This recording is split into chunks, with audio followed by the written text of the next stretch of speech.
Say hey, wave in the camera. What's your name? Pay attention to these children. They are just two of hundreds of kids who were reported missing by their parents between 1993 and 2001. This footage shows where the kids were found, a 400-acre compound isolated in a rural part of the state of Georgia, where normally no outsider is allowed entrance. The footage shows massive pyramids, a towering sphinx, and strange monuments. Inside, everyone appears happy, waving at the camera. But behind the smiles, these people are hiding a disturbing secret. When the local sheriffs investigated the missing children, they were met at the gate by armed men. While what really went on inside the compound remained a secret for decades, doctors in Georgia started noticing an alarming pattern. Multiple hospitals admitting dozens of children from the compound as young as 11 years old who were pregnant. The FBI quickly got involved, planning a raid on the compound to save the hundreds of children living behind the gates.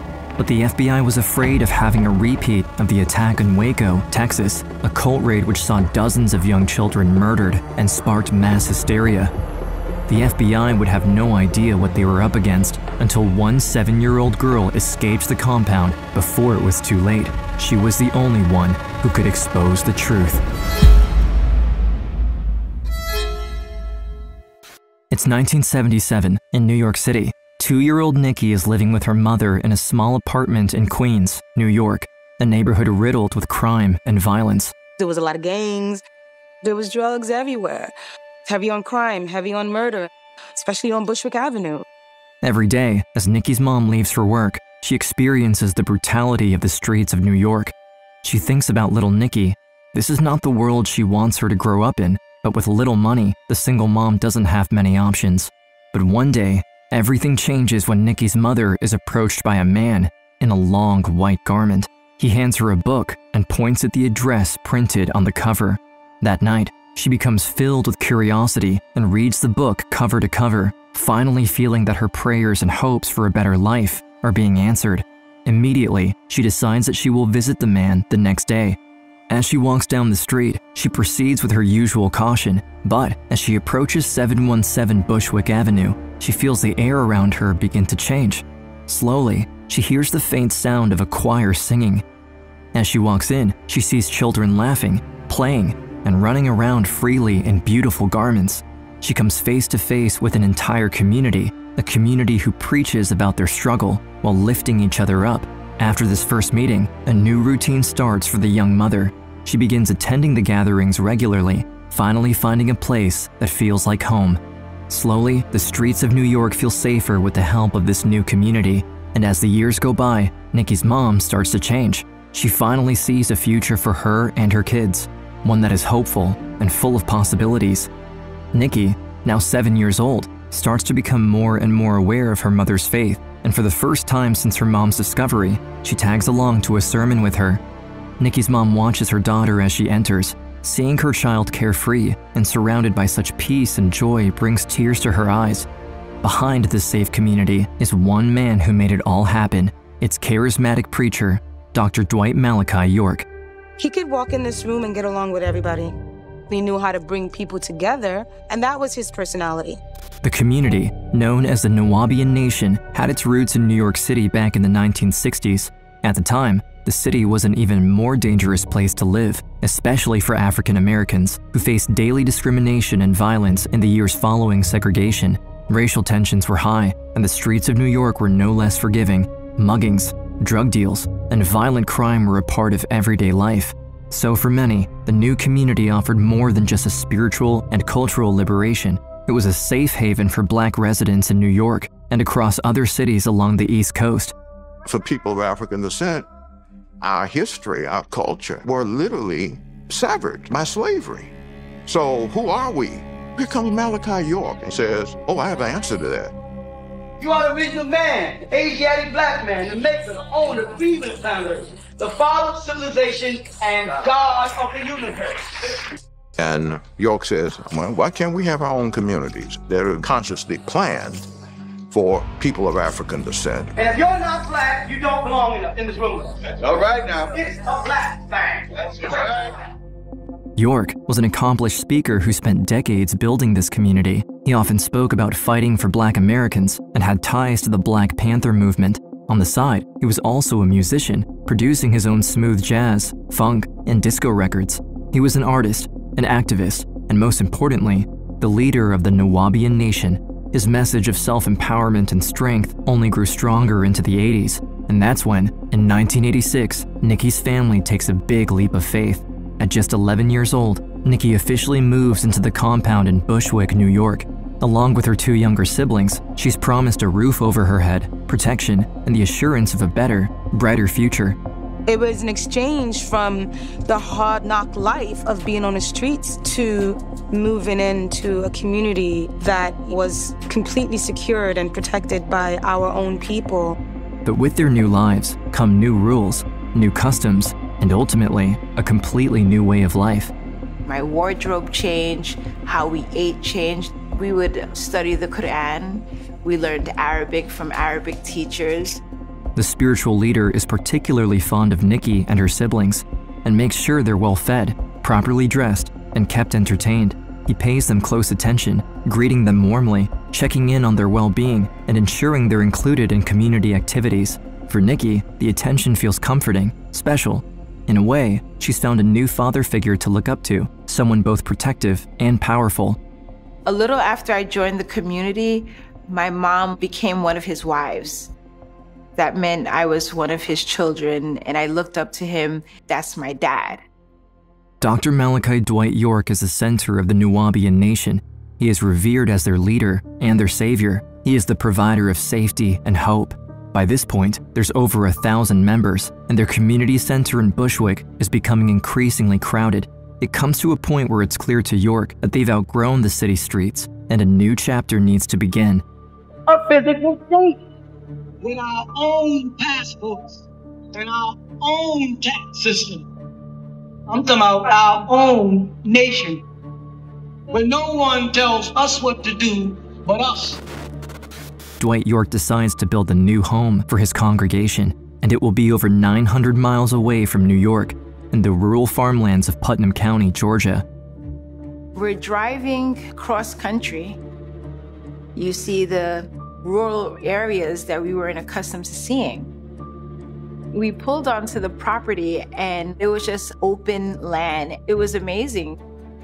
The property was out in Putnam County in a very rural area, a little over 400 acres. Isolation was very much a factor. They were coming to Georgia. They were going to form their own nation, not subject to the laws of the United States.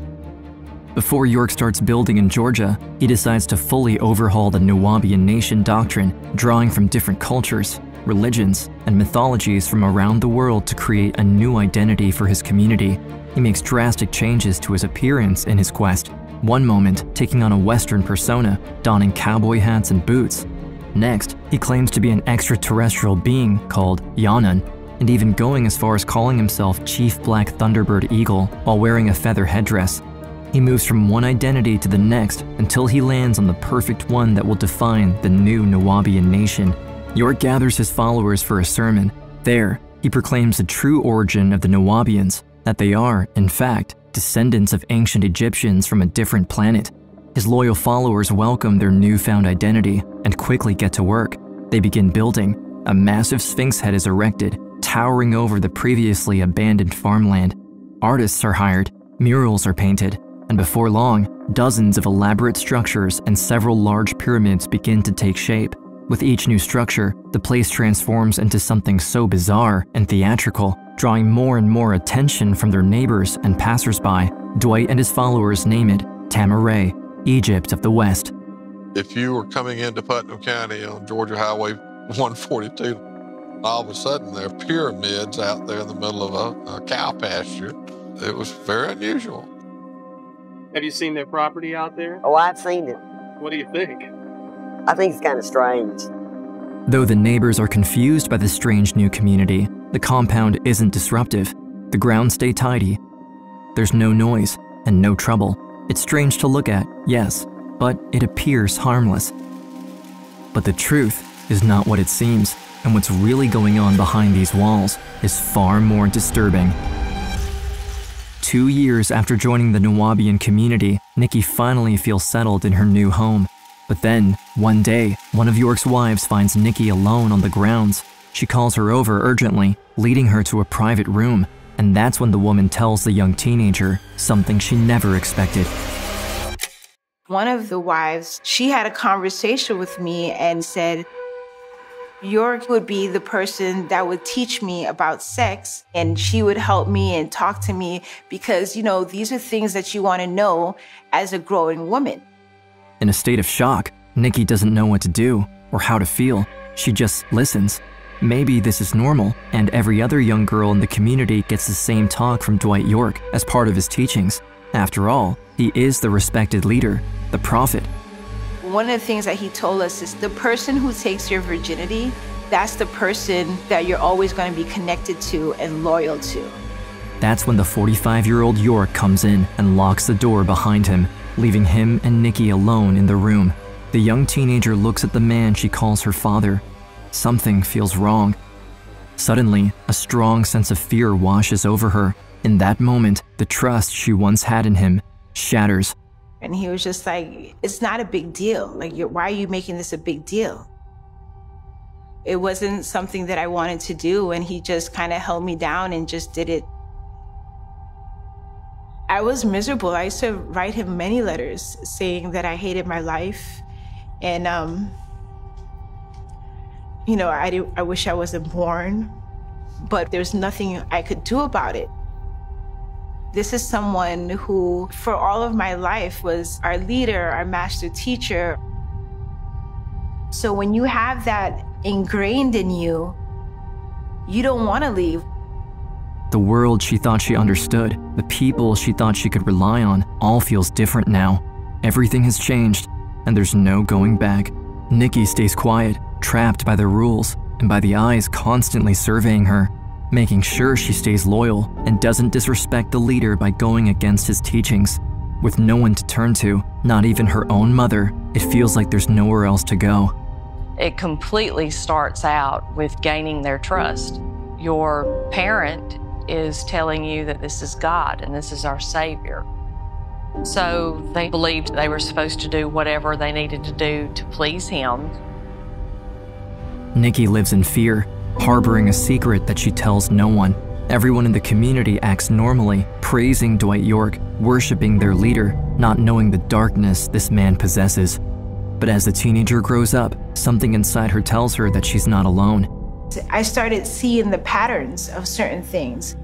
It started to remind me of how miserable I was when things started happening to me.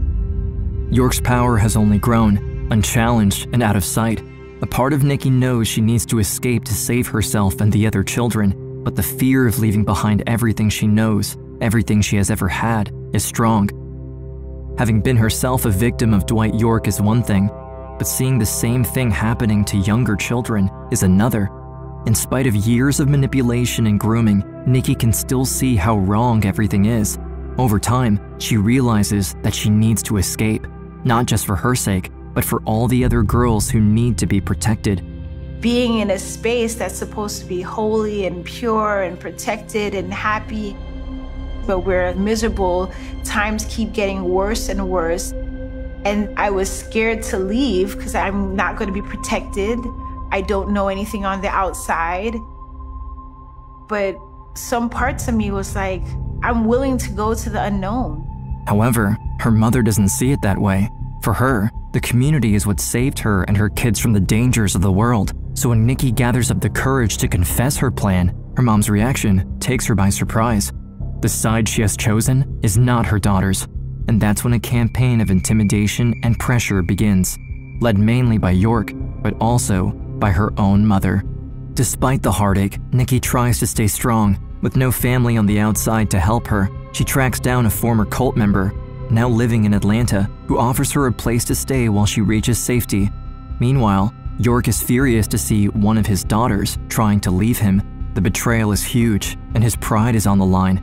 Niki, by openly rejecting him, has cornered him. That's when York takes an unprecedented decision. In an attempt to save face, Niki is not leaving him. He is the one kicking her out. The day I left, I was scared and numb and feel like this is it.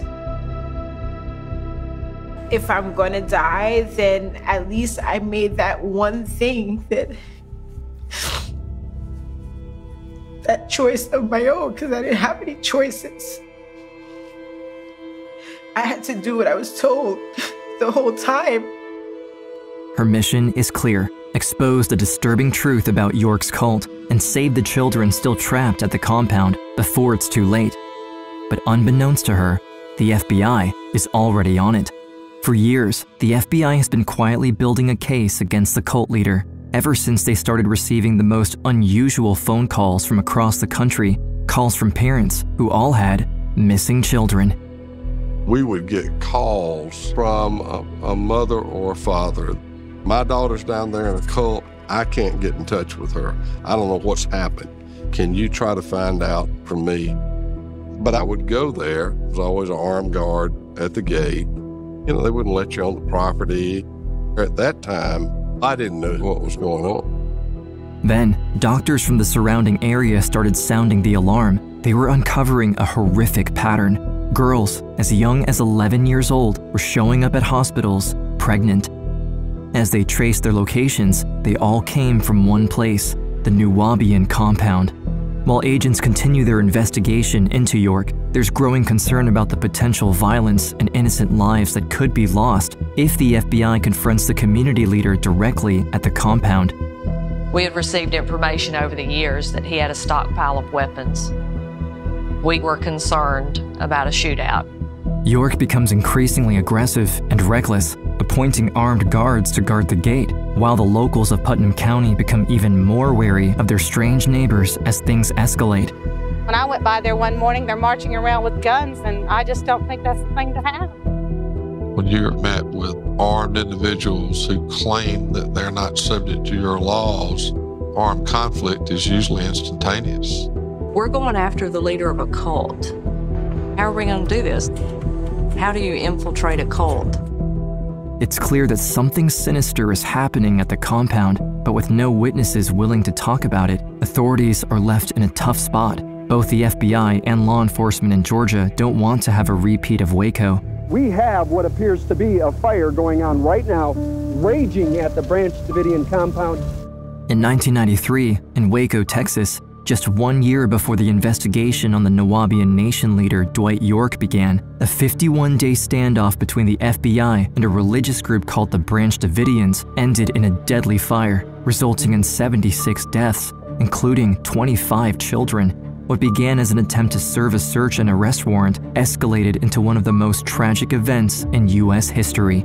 The aftermath sparked outrage in the media, with witnesses and survivors criticizing the government's handling of the situation. Now faced with the same fear, authorities are deeply concerned about how to handle their investigation on York. For nearly a decade, they did everything to build a strong case against the leader, but what they really needed was a real victim statement, someone on the inside who knew what was going on to expose the truth. And that's when Niki, the girl who had just escaped, decides to come forward.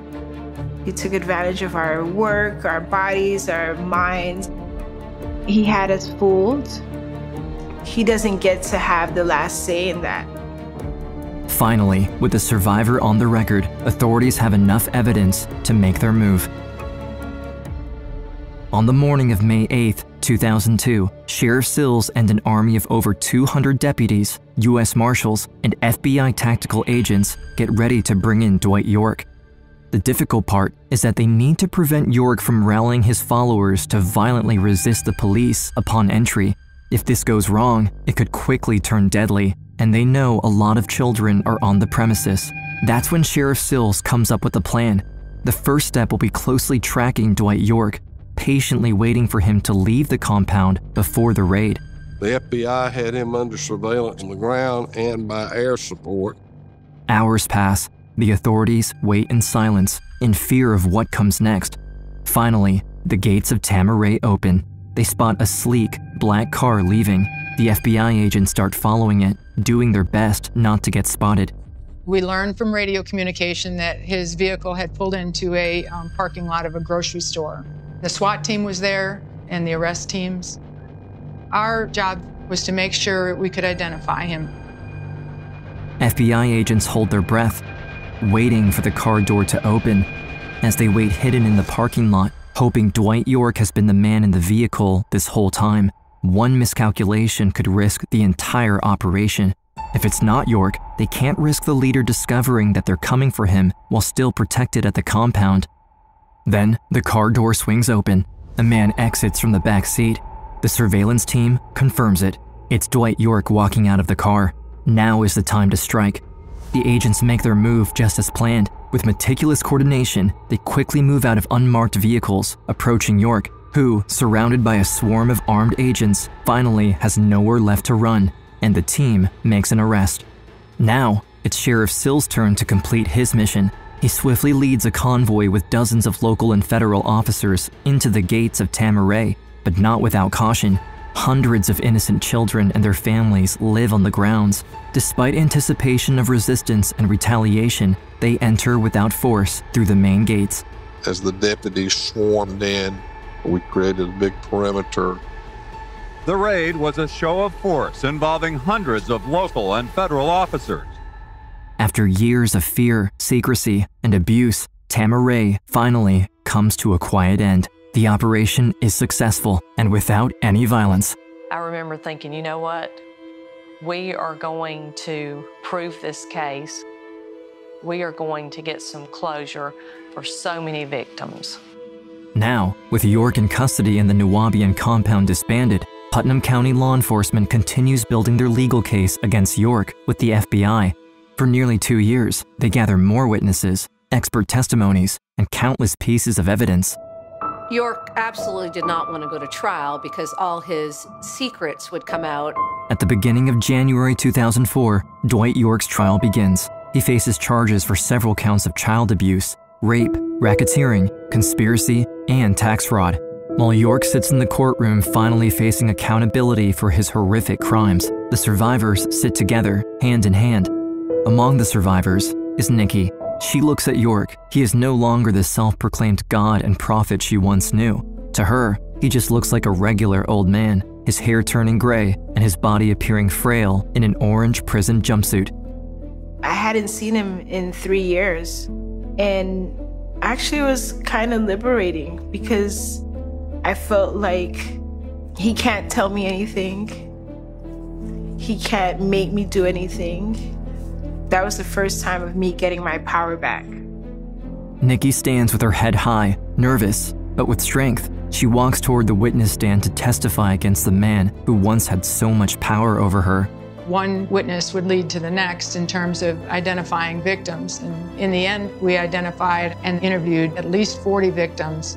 After 3 weeks of testimony, on January 23, 2004, Dwight York is found guilty on 11 of the 13 counts and sentenced to the maximum penalty.